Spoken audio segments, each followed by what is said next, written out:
नमस्कार, स्वागत है आपका इंडिया की बात में। मैं अभिसार शर्मा और मेरे साथ हैं भाषा और मुकुल। और आज इंडिया की बात में गर्मा गर्म 3 मुद्दे। मुद्दा नंबर 1, चुनाव जीतने के लिए भारतीय जनता पार्टी के शर्मनाक पैंतरे। जी हां, शराब, पैसे और फर्जी वीडियोस का खेल।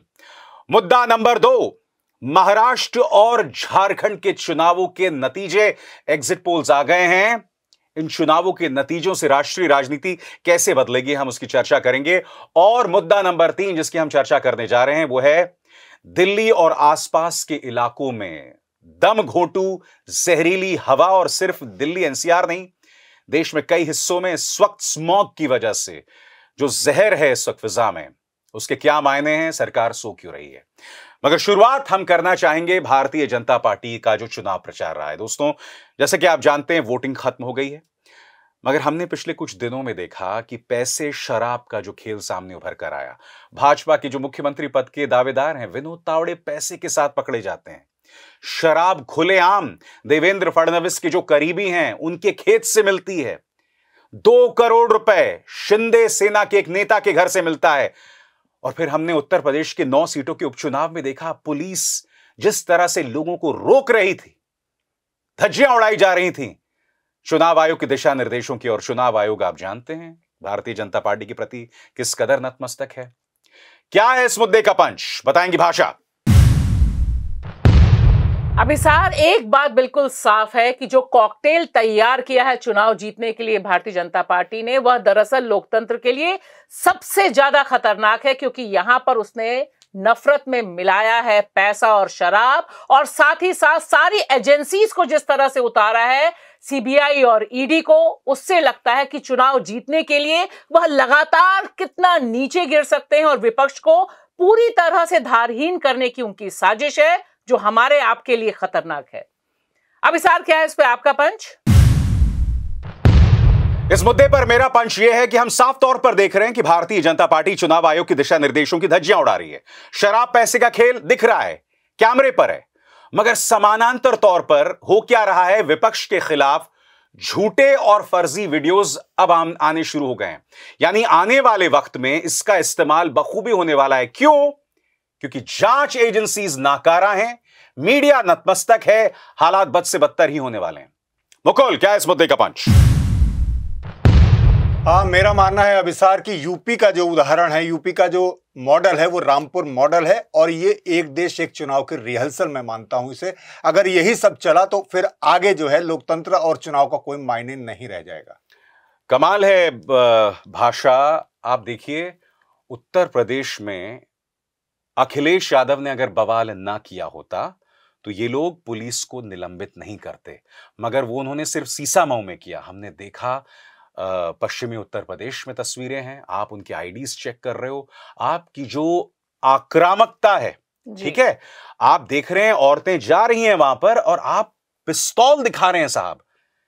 ये कल्पना से भी विचित्र है। यानी कि एक लोकतंत्र में अगर ये सब हरकतें हो रही हैं, पुलिस मानो कार्यकर्ता के तौर पर काम कर रही है, ये व्हाट इज दिस? बिल्कुल पुलिस कैमरे, मतलब कह रही, जो वीडियो दिखाई दे रहे हैं कि हमें ऊपर से आदेश हैं।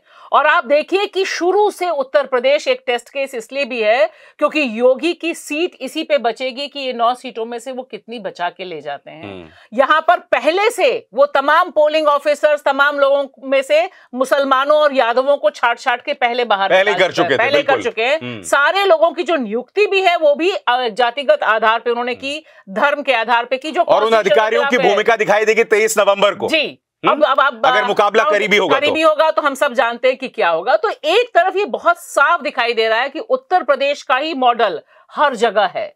महाराष्ट्र में जिस तरह से बहुजन विकास आघाड़ी के लोगों ने, क्योंकि वो विधायक रहे वहां के, उन्होंने पकड़ लिया ऑन रिकॉर्ड। मैं उसकी चर्चा करूंगा भाषा में, मैं अलग से इसकी चर्चा करना चाहूंगा। देखिए, हम इस मुद्दे पर चर्चा क्यों कर रहे हैं? क्योंकि इस देश में भविष्य में चुनाव कैसे होंगे ये इन तमाम बातों पर निर्भर कर रहा है। क्योंकि साल 2024 में मुकुल, भारतीय जनता पार्टी का एक बड़ा नेता पैसे के साथ पकड़ा जाता है, उसे डिफेंड करने का काम उसकी पार्टी बेशर्मी से करती है। सबसे बड़ी बात, 3-3 एफआईआर हो गए भाई, तब भी उन्हें कटघरे में नहीं रखा जा रहा है। कमाल हो रहा है, मतलब बिल्कुल ही नहीं। तो वो तो देखिए, पैसे का और शराब का खेल ये तो पुराना है, नया नहीं है। अब इसमें ये है कि वो अब वीडियो बनने लगे हैं, ऑन कैमरा पकड़ा जाने लगा है। लेकिन मैं फिर वहीं पर आऊंगा थोड़ा सा कि यूपी का उदाहरण बहुत ही खतरनाक है, जिसमें आप एक वर्ग को वोट ही ना डालने दे, तो फिर जो वोट का अधिकार है, आप कहें कि चुनाव हो रहे हैं, शराब पैसा, वो तो बटेगा ही। लेकिन जैसे हमने पहले देखा था कि दलितों को, वंचितों को वोट नहीं डालने देते दबंग जाति, अब ये प्रशासन के स्तर पर एक वर्ग, खासतौर से मुसलमान, उसे बिल्कुल बाहर किया जा रहा है चुनाव से। तो ये फिर क्या चुनाव बचेगा, क्या लोकतंत्र बचेगा? और अभी सर देखिए, इसमें बहुत इंपॉर्टेंट पॉइंट ये है कि ये पूरे चुनाव, महाराष्ट्र, झारखंड और उत्तर प्रदेश, इसमें जो स्लोगन था बीजेपी का, वो वोट जिहाद, यानी आप पहले से मुसलमानों के प्रति नफरत फैलाने का काम कर रहे थे और यह बताने की कोशिश अपने सिस्टम को और पुलिस एडमिनिस्ट्रेशन को कर रहे थे कि मुसलमान यानी एंटी बीजेपी वोट। तो ये जो डिवाइड है, ये जो कम्युनल डिवाइड एक ऐसी पार्टी कर रही है जो देश में 10 साल से शासन कर रही है। यानी कि साफ तौर पर यहां दिखाई दे रहा है कि आप पैसे और शराब के जरिए वोटर को भ्रमित करो, मुसलमान को एक तरह से, मैं ही नहीं कहूंगा डिसइनफ्रेंचाइज, क्योंकि वो तो फिर नागरिकता पे बात आ जाती है, मगर आप वोट नहीं देने दे रहे भाई, वो तो वोट नहीं देने दे रहे हो। तो और दूसरी तरफ इसी में मैं जरा सा जोड़ दूं, एक मिनट में कहूंगी, आप जो कह रहे हैं ना कि अभी उनके पास वोट देने का अधिकार है, लेकिन देखिए असम से लेकर यहां तक जो यूपी में पहुंची है पॉलिटिक्स, उसमें लगातार कोशिश है कि एक सिस्टम बन गया है जहां मुसलमानों को वोट ना देने दिया जाए, इसकी तैयारी है और रामपुर इसकी जीती जागती गवाही देता है। नहीं, मैं समझना चाहता हूं, एक चीज जोड़ दूं इसमें, ये तो प्रशासन और पार्टी के स्तर पर हो रहा है, लेकिन मीडिया के स्तर पर, गोदी मीडिया, मैंने कल टीवी देखा, आपको हर 10 मिनट बाद ये हेडलाइन और ये ब्रेकिंग न्यूज मिलेगी कि मुस्लिम मोहल्लों में बहुत तेजी से मतदान हो रहा है, चाहे वो महाराष्ट्र है, चाहे वो झारखंड है, चाहे यूपी है। यानी वो एक तरह से उस माहौल को बना रहे हैं कि मुस्लिम लोग निकल रहे हैं और वोट जिहाद हो रहा है। जो हिंदू निकलो। ये नहीं बता रहे कि भाई आप जो शहरों में हैं, शहरों का क्या ट्रेंड है, गांव में किस तरह से होता है, पुरानी बस्ती में किस तरह से होता है। वो बार बार ये एस्टेब्लिश करता है ये लाइन, मुस्लिम इलाकों में तेजी से मतदान, मुस्लिम इलाकों में लाइनें लगी, उसके फोटो दिखाएं। तो यानी एक तरह से उकसाना, और वही जो बीजेपी की लाइन है कि वोट जिहाद हो रहा है। और मैं ये कह रहा हूं, तुमने भारतीय जनता पार्टी के नेताओं से तब तो सवाल नहीं किया जब हेमंत बिस्वा शर्मा ये कह रहे थे कि अगर हम सत्ता से बाहर गए तो इरफान आ जाएंगे हमारे सिर पर। तब तो तुमने बीजेपी से सवाल नहीं किया जब आपके हमारे सम्मानित प्रधानमंत्री जो हैं वो ये कह रहे थे कि आपकी बेटी घुसपैठियों को दे देंगे। ये सवाल नहीं कोई कर रहा है कि साहब वो घुसपैठी वहां पहुंचे कैसे। और सबसे बड़ी बात, बेटियां घुसपैठियों को दी जा रही हैं या वो उसको बंधक बना रहे हैं, इसके कोई प्रमाण नहीं, कुछ नहीं, तभी मीडिया सवाल नहीं कर रहा। अगर ऐसा हो रहा होता और अगर ऐसा हुआ है तो सबसे पहला इस्तीफा तो देश के गृह मंत्री अमित शाह जी को देना चाहिए था ना, क्योंकि 10 साल में उनकी विफलता यहां पहुंची अभी सार। लेकिन दिक्कत है कि सारा ये दिमाग टर्न करने का, वॉशिंग मशीन जो होती है ना, ये दिमाग को वॉश करके कम्युनल एजेंडा चलाने का। आप देखिए कि जिस तरह से इन्होंने दोनों राज्यों में सिर्फ और सिर्फ यही नफरती एजेंडे पर विपक्ष को भी घसीट दिया। ये बात हमें ध्यान रखनी चाहिए कि महाराष्ट्र में भी विपक्ष को बोलना पड़ा, एक है तो सेफ है का मतलब है कि मोदी जी और अडानी जी एक हैं, है ना। बोलना तो पड़ेगा, कटेंगे बटेंगे मतलब कि आप बाकी लोगों को बांटने का काम कर रहे हैं, कास्ट सेंसस जोड़ने का काम करेगी। तो ये पूरी मेंटालिटी और धीरे धीरे डिसफ्रेंचाइज करने की तरफ अभी भारतीय लोकतंत्र में मोदी जी बढ़ रहे हैं। नहीं, देखिए यहां पर मुकुल, एक और चीज जो दिखाई देती है, कायदे से मीडिया को कटघरे में रखना चाहिए था पिछले 2 दिन के घटनाक्रम में।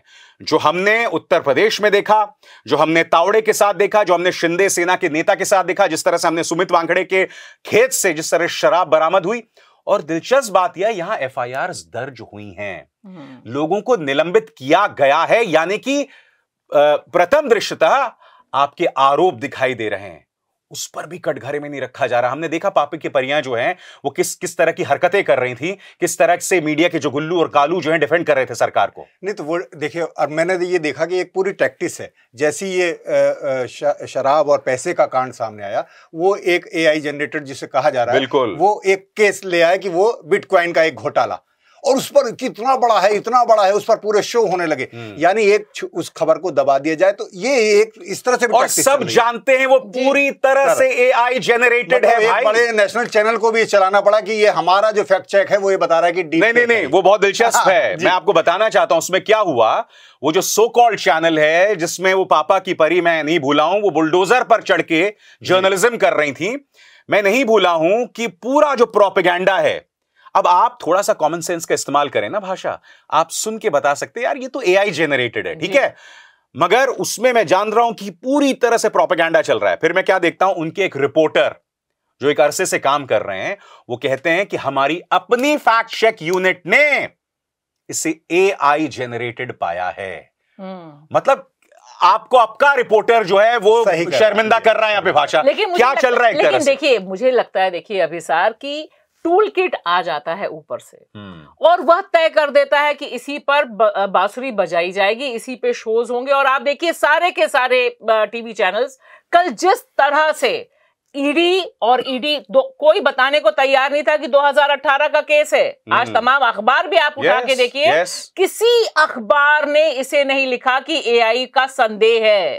सारी जो खबरें चली हैं उसमें नीचे अंदर लिखा हुआ है। चैनलों पे आप देखिए कहीं पर भी आप कितने लोग सुप्रिया सुले क्या कह रही है पता चलेगा, फैक्ट चेक ऑल्ट न्यूज कर रहा है कितना पता चलेगा, नीचे तक। कल मैंने 3 जगह फोन किया महाराष्ट्र में, तीनों जगह कह रहे हैं जो लोग सुप्रिया सुले वाले भी कि उसको फंसाने की कोशिश है।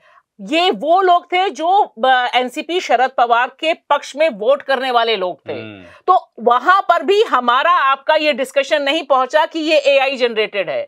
नीचे तक तो वीडियो क्लिप्स चली गई। हम बार बार एआई कह रहे हैं, एआई यानी आर्टिफिशियल इंटेलिजेंस जनरेटेड।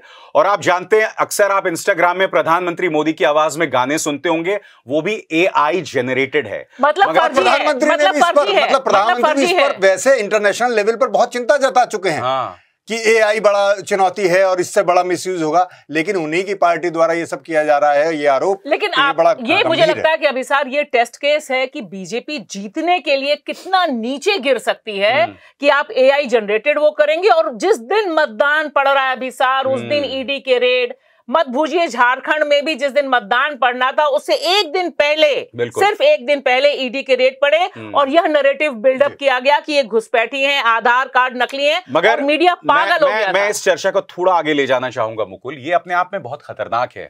अक्सर मेरे जहन में ये चर्चा हमेशा ये ख्याल आता था कि भारतीय जनता पार्टी का जो प्रचार तंत्र है वो झूठ में माहिर है, वो झूठ फैलाने में। इनका जो वो मुखिया अमित मालवीय है उसकी तो पूरी फहरिस्त है झूठ की। वो आदमी अगर उसके एक एक झूठ का हिसाब हो तो उसका जेल जाना तय है, ये हालत है। अब ये एआई जनरेटेड का इन्होंने स्वाद चख लिया है। जैसा कि भाषा बता रही है, आपने जनता तक ये मैसेज पहुंचा दिया, अब उसकी जांच हो रही है नहीं हो रही है, हम जो चर्चा कर रहे हैं वो लोगों तक पहुंच ही नहीं रही है। इतने में वोट हो चुका। हाँ, तो मैं ये कह रहा हूं ये अपने आप में कितना खतरनाक खेल है। और अगर भारतीय जनता पार्टी महाराष्ट्र जीत जाती है तो ये नजीर कायम करेगा एआई जेनरेटेड प्रोपेगेंडा विपक्ष को टारगेट करने के लिए। बिल्कुल आप बिल्कुल चिंता ये बहुत जायज है, ये बहुत बढ़ने वाला भी है। मैं बता रहा हूं जिस तरह से तकनीक सबके हाथों में आ रही है और ट्रोल आर्मी और बीजेपी की ट्रोल उसके हाथ में, ये बहुत बढ़ने वाला है। और इससे पहले ही हमने देखा कि जब वो राहुल गांधी का बयान नहीं है, जो प्रधानमंत्री का बयान वो जिक्र कर रहे हैं, उसी को राहुल गांधी का बयान सोना और आलू वाला बना दे रहे हैं। से चल रहा है। तो जब इतनी टेक्नोलॉजी हाथ में है तो फिर तो देखिए कि क्या हाल। अच्छा, आपने देखा पहले दिन सुधांशु त्रिवेदी सामने आते हैं, मतलब शर्म आनी चाहिए। आप सबसे बड़ी पॉलिटिकल पार्टी हैं, एक एआई जेनरेटेड प्रोपेगेंडा, उस पर आप प्रेस कॉन्फ्रेंस कर देते हैं। अगले दिन मैं एक हल्का सा संशोधन और एक परिवर्तन देखता हूं भाषा। अब तक उन्होंने राहुल गांधी का नाम नहीं लिया था, फिर आते हैं संबित पात्रा और वो अपने अंदाज में कहते हैं कि भ्रष्टाचार की सारी नदियां जो हैं वो सोनिया गांधी और राहुल गांधी के पास आती हैं, तो ऐसा लगता है ये सारा पैसा उनके पास जा रहा है।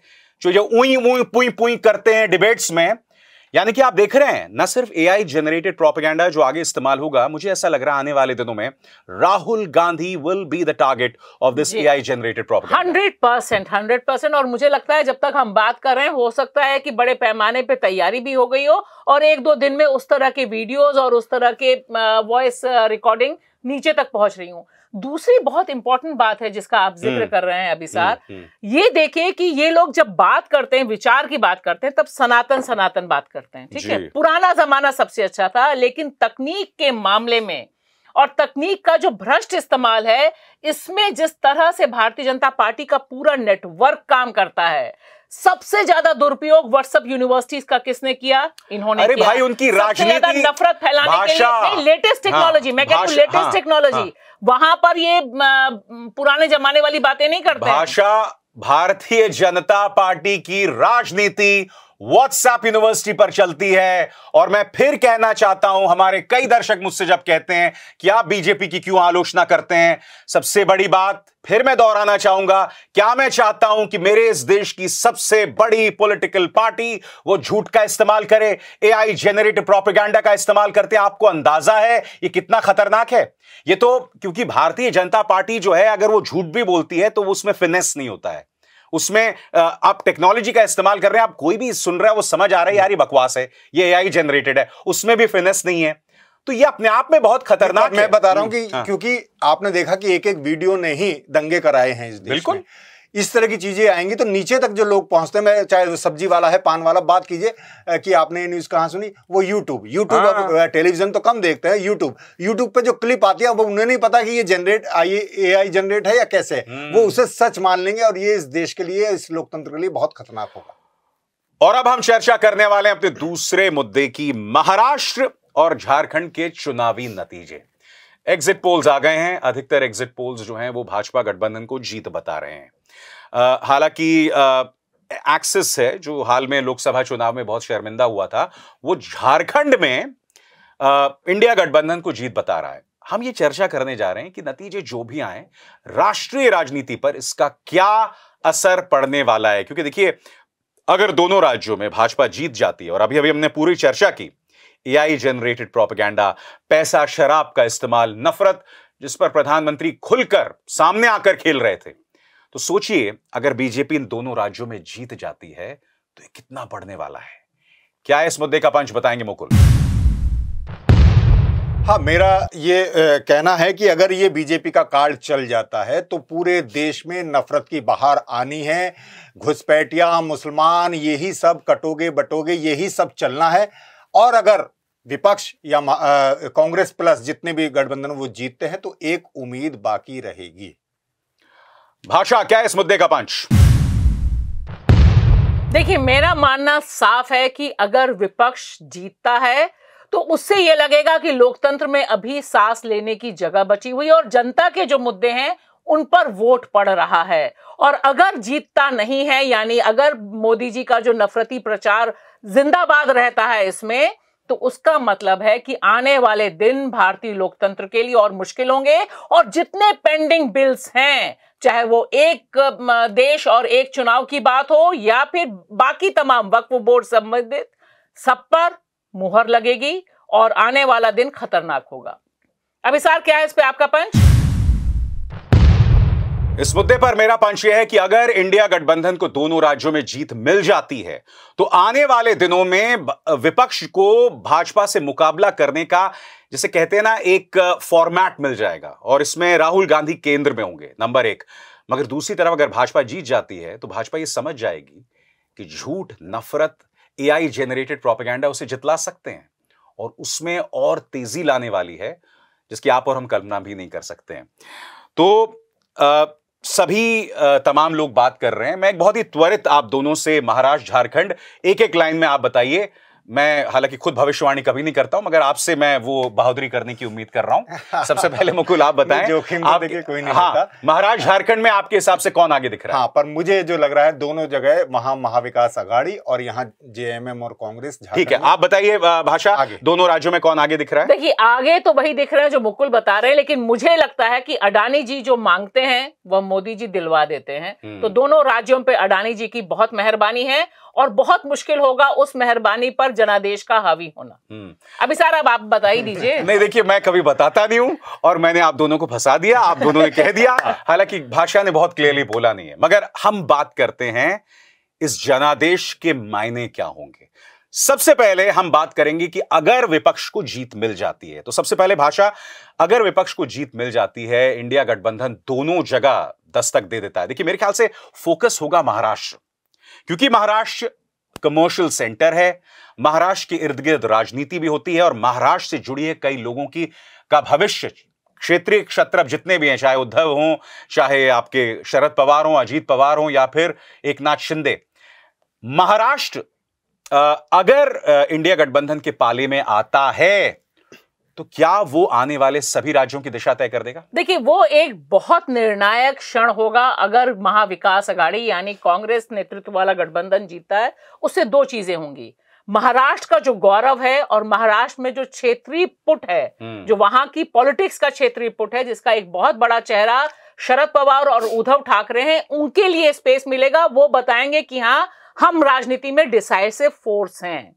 और दूसरी बहुत अहम चीज होगी, अडानी जी के लिए सेटबैक होगा कि सब कुछ अडानी के हिसाब से इस भारतीय लोकतंत्र में नहीं चल रहा है। जो वो मांगते हैं जनता उसी पक्ष में नहीं जाती है। अभी भी थोड़ी जगह बची हुई है, जनता का वोट मायने रखता है। क्योंकि देखिए, मैं 3 जगहों के बारे में बात करूंगी, विदर्भ, मराठवाड़ा और जो पूरा का पूरा सौराष्ट्र और कोंकण बेल्ट नीचे तक है। यहां के जो मुद्दे हैं, वहां पर लाडकी बहन योजना नहीं चली और वहां पर अभिसार नफरत वाला कैंपेन भी उतना नहीं चला है। यह ग्राउंड रिपोर्ट आपकी इस बात से तो मुझे लग रहा है, क्योंकि देखिए अजीत पवार फैक्टर है वो पहले से बहुत कमजोर दिख रहा है, तो आपकी इस आवाज से तो ऐसा लगता है कि बात से तो ऐसा लगता है कि अघाड़ी को स्वीप करना चाहिए। देखिए, अघाड़ी स्वीप कर पाएगी नहीं, लेकिन अघाड़ी के पास अपर हैंड है और उसके बहुत सॉलिड रीजन है।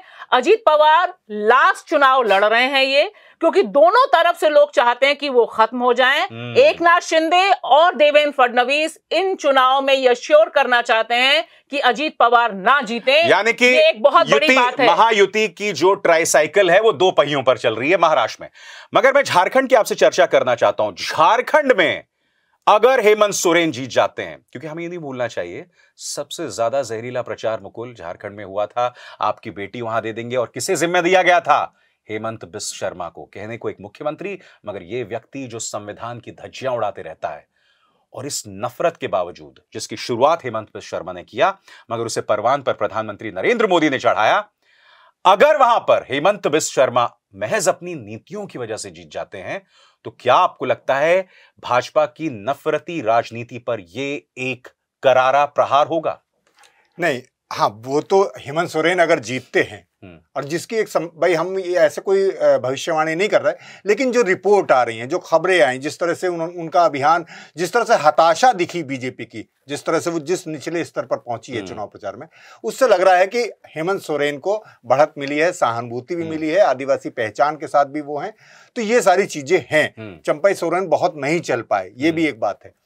तो वो जो नीतियां हैं और जो केंद्र जिस तरह से लागू करना चाहता है, और नफरत तो एक बहाना है, जिस तरह लूटना है झारखंड को जिस तरह से, वही जो अडानी जी वाली बात कही भाषा ने, अडानी जी को झारखंड भी चाहिए, छत्तीसगढ़ तो चाहिए था, तो उस पर भी ब्रेक लगेगा। जो वो लूट मचनी, अभी तो भ्रष्टाचार के लिए हेमंत सोरेन को बताया जा रहा है, लेकिन भ्रष्टाचार के लिए, और जिस तरह से मैं एक कल भी कह रहा था कि जैसे वो कह रहे हैं कि ये आदिवासी बहुल है, ये ले जा रहे हैं, बेटी ले जा रहे हैं, और ये इसे बिल्कुल बर्बाद कर रहे हैं। एक आदिवासी इलाका आपको मणिपुर मिला है, उसका आपने क्या किया मोदी जी? इसका जवाब ना तो मीडिया मांगता है कि आप एक और आदिवासी इलाका मांग रहे हैं। मणिपुर भी तो आदिवासी बहुल इलाका है, वहां कौन किसकी बहु बेटियां किसकी दौड़ाई जा रही हैं, ये बताइए। उस पर कोई सवाल नहीं। बार बहु बेटियों की लाशें पोखरों में मिल रही हैं। जब भी झारखंड का सवाल आएगा, छत्तीसगढ़ का सवाल आएगा, मणिपुर का भी सवाल आएगा, तो मणिपुर क्यों भुला दिया जाता है? तो मुझे ये डर है कि झारखंड भी फिर मणिपुर ना बनने लगे। मैं भाषा आपसे जानना चाहता हूं। देखिए, महाराष्ट्र में कम से कम अब तक ये प्रमाण सामने उभर कर आ रहा है कि भाई ये बटेंगे तो कटेंगे नहीं चल रहा है, नफरती सोच नहीं चल रही है, और खुद गठबंधन के नेता सामने आके कह रहे हैं, चाहे पंकजा मुंडे हो, अजीत पवार हो, अशोक चौहान हो। मगर मैं ये कह रहा हूं, अगर ये महाराष्ट्र में जीत जाते हैं, तो क्या आपको लगता है कि महाराष्ट्र की सियासत में भी ये नफरत जो है वो पुरजोर तरीके से होगी? क्योंकि आपको याद होगा, लोकसभा चुनावों से पहले उन्होंने वो टी राजा सिंह को उतार दिया था मैदान में। वो महाराष्ट्र की गली गली घूमकर जहर उगल रहा था मुसलमानों के खिलाफ। क्या आपको लगता है अगर ये जीत जाते हैं तो बाकायदा एक बिल्कुल जिसे कहते हैं संस्थागत तरीके से महाराष्ट्र की नसों में वो नफरत जो है देखिए, बहुत अगर ये जीत जाएंगे तो निश्चित तौर पर इसका सहरा सबसे ज्यादा आरएसएस बांधेगी अपने माथे पर, राष्ट्रीय स्वयंसेवक संघ। और यह हमें नहीं बोलना चाहिए कि 2025 में अभिसार उनके 100 साल पूरे हो रहे हैं। और आप मीडिया में देखिए, लगातार देवेंद्र फडणवीस 3 इंटरव्यू में कहते हैं कि इस बार हमें चुनाव जिताने का जिम्मा आरएसएस ने उठाया है, इसलिए हम आश्वस्त हैं, क्योंकि कांग्रेस का मुकाबला हम नहीं कर सकते हैं, हमारी विचारधारा की जो पार्टी है, संगठन है, आरएसएस कर सकती है। तो एक जो खतरनाक होगा कि यहां से जो पिच बैठाया जाएगा, जो बैठाया गया है कि अब हिंदू राष्ट्र की जो बात हो रही है, इन चुनाव में हुई है, वो और सॉलिड होगी। और महाराष्ट्र में बड़े पैमाने पर एक डिवाइड, जो रजाकार वाली बात कही, पहली बार महाराष्ट्र के चुनाव में रजाकार वाला मुद्दा आया है अभिसार। तो वो जो नफरत है ना, क्योंकि इनके पास और कुछ है नहीं, तो नफरत एक तो बहुत तेजी से बढ़ेगी। और महाराष्ट्र में मराठा नॉन मराठा वाला जो डिवाइड है वह बहुत तेजी से बढ़ेगा, जो महाराष्ट्र के लिए भी बहुत खतरनाक होगा, क्योंकि महाराष्ट्र का बुनियादी नेचर ये नहीं है। इसीलिए बीजेपी के लोग, पंकजा मुंडे हो, पूनम महाजन हो, या फिर अजीत पवार तो खैर जिंदा रहने के लिए बोल रहे थे, लेकिन इन सब का यह कहना कि हमें यूपी से मदद नहीं चाहिए। देखिए, एक दूसरा सेंटिमेंट चला है, ठीक है, कि महाराष्ट्र अपना नेतृत्व खुद करेगा, यूपी का कोई भैया आके हमें ना सिखाए। एक चीज मैं और जोड़ दूंगा विशाल, कि अगर बीजेपी हार भी जाती है तो मुझे नहीं लगता कि उनका नफरत का अभियान कम होगा, क्योंकि लोकसभा में भी हम यही सोच रहे थे कि अगर इन्हें सबक मिलता है तो शायद वो कम होगा, लेकिन नहीं हुआ। वो मंगलसूत्र से बेटी तक आ गया। हाँ, ये है कि विपक्ष को एक मजबूती मिलेगी, लोकतंत्र को जो अमन पसंद लोग हैं उन्हें एक मजबूती मिलेगी, वो लड़ाई। मगर अब मैं थोड़ा सा उसको जरा केंद्र की तरफ शिफ्ट करना चाहता हूं कि अगर भारतीय जनता पार्टी को यह जीत मिल जाती है दोनों राज्यों में, तो आपको लगता है केंद्रीय स्तर पर भाजपा क्या करने जा रही है? हम भाषा ने जिक्र किया अपने पंच में ब्रॉडकास्ट बिल का, वक्फ बोर्ड को लेकर जो अभी इस वक्त स्टैंडिंग कमेटी में है, क्या आपको लगता है भाजपा और उग्र होगी जो है अपने अप्रोच को लेकर? नहीं, ये बिल्कुल तय है, ये बिल्कुल तय है। और भाषा की बात सही है। और ये आशंका, ये जितने बिल पेंडिंग है जो इधर जेपीसी को भेजे गए, ये सब पास कराए जाएंगे और ज्यादा। और हर जगह, और यूसीसी का जिस तरह से जिक्र है, हर जगह थूक जिहाद, ये अध्यादेश, ये बिल पूरे देश में जहां जहां बीजेपी की गवर्नमेंट है और केंद्र के स्तर पर अगर हार भी जाए तो भाजपा कौन रोक सकता है ये बिल पर अग्रेसिव ना होना? नहीं, देखिए, 2 चीजें होती हैं अभी साहब। जैसे हरियाणा चुनाव, अगर हरियाणा चुनाव बीजेपी हार जाती तो शायद इस तरह का चुनाव प्रचार या इस तरह से वो माहौल विपक्ष का इन दोनों राज्यों में ना उड़ा पाते। एक आपको मॉरल भी मिलता है ना, और विपक्ष भी एग्रेसिव होता है। तो ये एक बहुत इंपॉर्टेंट है। और मुझे लगता है जिस तरह से भारतीय जनता पार्टी ने दांव खेला है, क्योंकि ये हमें नहीं भूलना चाहिए कि पहली बार है कि मतदान के दिन अभिसार, जिस दिन वोटिंग पड़ रही है, उस दिन एआई जनरेटेड आप एक फर्जी वीडियो, फर्जी टॉक लेकर आते हैं और मतदान को इसका नेशनल मुद्दा बना देते हैं, उसे नेशनल मुद्दा बना के आप उस पर बांटने की कोशिश करते हैं। तो इसके बाद तो जो मदमस्त हाथी है वो और ज्यादा पगला जाएगा, और इनको 2025 तक जो चीजें डिलीवर करनी है उस दिशा में बहुत तेजी से बढ़ेंगे। आपको लग रहा है, चलिए तो हमने महाराष्ट्र झारखंड की बात की, मगर हमारे सामने उत्तर प्रदेश था। उत्तर प्रदेश की 9 सीटों में जो उपचुनाव हुआ, और हमने मेरे ख्याल से तस्वीर के लिहाज से, लोकतंत्र के लिए शर्मिंदगी के लिहाज से, वहां पर जो तस्वीरें उभरी वो और ज्यादा खतरनाक थी जो हमने 2024 के 9 सीटों के उपचुनाव में देखा। क्या आपको लग रहा है वो एक नजीर कायम करेगी 2027 में यूपी के चुनाव? नहीं, यूपी में तो यही होने वाला है, बिल्कुल यही होने वाला है। और क्योंकि इसका ट्रायल कर लिया गया था रामपुर में, जहां लोगों को वोट नहीं दिया, अब ये इस स्तर पे आ गया है कि लोग बिल्कुल, मतलब वहां पिस्टल लिए खड़े हैं, वहां लोगों की पर्चियां देख रहे हैं और उन कह रहे हैं वापस जाइए। बुरके वाले नहीं, जो मतलब आदमी हैं, जैसे वो कहा जा रहा है कि भाई हम वो आइडेंटिटी चेक करेंगे, लेकिन पुलिस को आईडी चेक करने का अधिकार नहीं है जब वोट देने जा रहा है जो वोटर। और वो बाकायदा उन मुस्लिम मोहल्लों के बाहर तैनात हैं, खास तौर से कि उन्हें निकलने ही ना दिया जाए। अच्छा, फ्लैग मार्च निकाल रहे हैं, इतना ज्यादा कि उससे डर पैदा हो। यानी सुरक्षा के लिए फ्लैग मार्च होता है, लेकिन उससे डर पैदा होता है। और इस तरह से जीत हासिल की जाएगी और आप फिर कोर्ट कचहरी करते रहिए। और देखिए अभिसार, इसमें एक बात ये भी है, इसका सिर्फ यूपी का मतलब नहीं है, ये एक नेशनल पर्सपेक्टिव यानी राष्ट्रीय स्तर पर दिखाने की कोशिश है कि हमारा यह मॉडल है। जैसे बुलडोजर चलाया था इन्होंने, और यह बुलडोजर ही है दरअसल मुस्लिम मतदाताओं पे देश भर में, जो दरअसल वोट जिहाद का जो झूठ है, क्योंकि आप बोल रहे हैं हिंदू जिहाद, जैसे उद्धव ठाकरे ने कहा कि ये भी हिंदू जिहाद कर रहे हैं, उसका काउंटर ये है कि हम मुसलमानों को वोट नहीं डालने देंगे, जो होना है हो जाओ। 5 पुलिस अधिकारी निलंबित तो किए, वो तुरंत वापस आ जाएंगे। और मैं कह रही हूं अदालतें निष्क्रिय रहेंगी, नहीं, कोई टिप्पणी नहीं करेंगी, हो जाएगा। आप देखिएगा, थोड़े दिन का अंतर होगा और उसके बाद वो और ज्यादा प्रमोट होकर सामने आ जाएंगे हमारे, क्योंकि वहां पे सारे पुलिस अधिकारी कह रहे थे कि हमें ऊपर से आदेश हैं।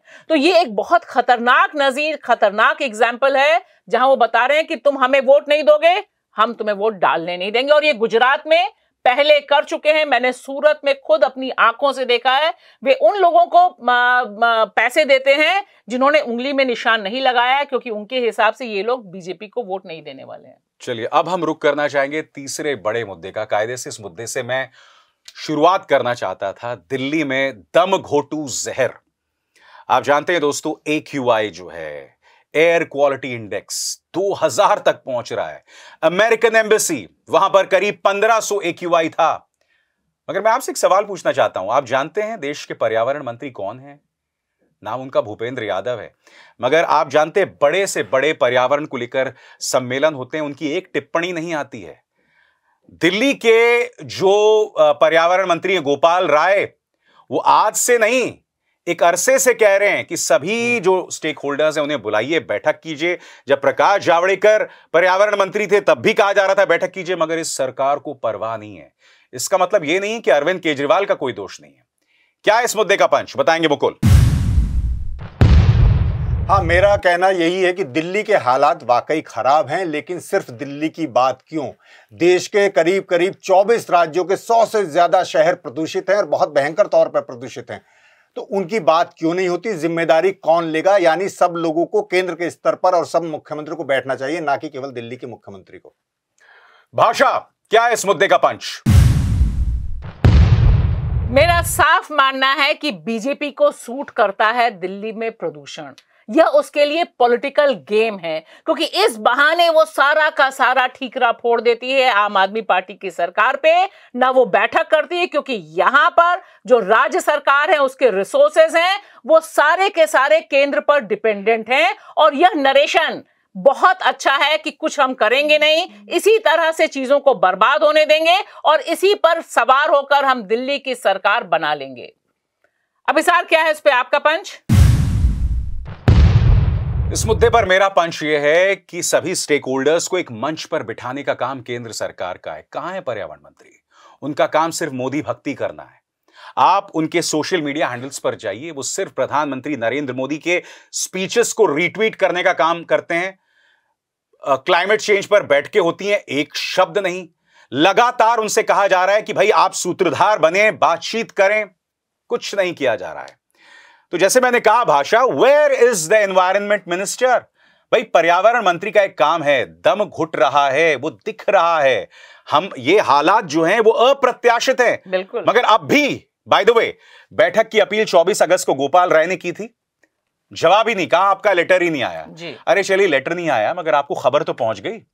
24 अगस्त और आज हम नवंबर में हैं, दिसंबर की तरफ बढ़ रहे हैं। अब तक आपको बैठक करनी चाहिए थी सारे स्टेक होल्डर्स को, मगर साहब मजाल है। लेकिन देखिए ना, अब अभिसार वो बैठक क्यों करेंगे? वो तो चाहते हैं कि ज्यादा से ज्यादा आम आदमी पार्टी की सरकार बदनाम हो।